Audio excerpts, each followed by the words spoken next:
Coffee. Coffee জিনিসটা বেশি একটা এক্সপেন্সিভ কিছু না। কিন্তু যার সাথে কফি খাওয়া যায় সেই মানুষটা অবশ্যই দামি হতে হবে। কারণ কফি খাওয়ার সময়টা শুধু একটা সময় নয়। কফি খাওয়ার সময়টার মাধ্যমে সম্পর্কের মূল্যটা বোঝা যায়। তাই মানুষটা অবশ্যই সিলেক্টিভ হতে হবে। কারণ কফি খাওয়ার মোমেন্টটা অনেকটাই বেশি পার্সোনাল।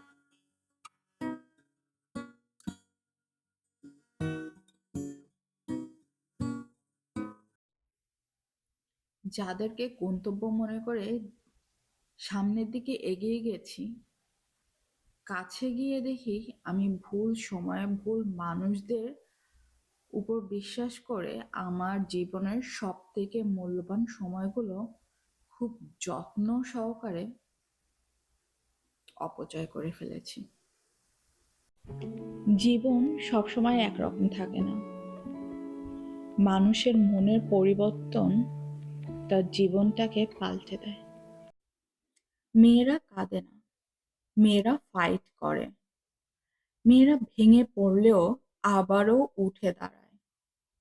মেয়েরা হাজারো বাধার মাঝে তাদের স্বপ্নকে আঁকড়ে ধরে বাঁচে।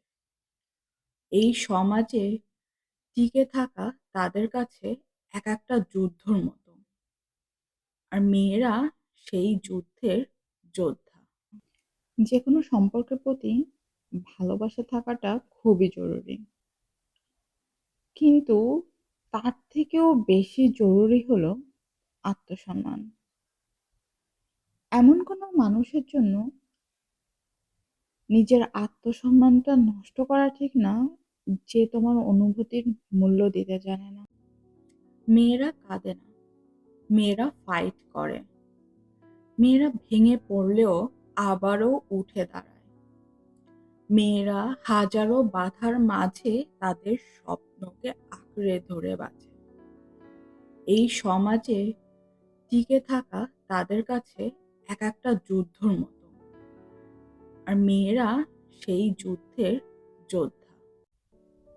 ছেলে হলে যেটা স্বাভাবিক, মেয়ে হলে সেটা দোষ। ছেলেরা দেরি করে বাসায় ফিরলেও সেটা স্বাভাবিক, আর মেয়েরা দেরি করে বাসায় ফিরলে সেটা দোষের। ছেলেরা একটু বেশি কথা বললেও বা কোনো একটা কথা বললেও সেটা সাহস কোনো ক্ষেত্রে, আর মেয়ে হলে বেয়াদবি।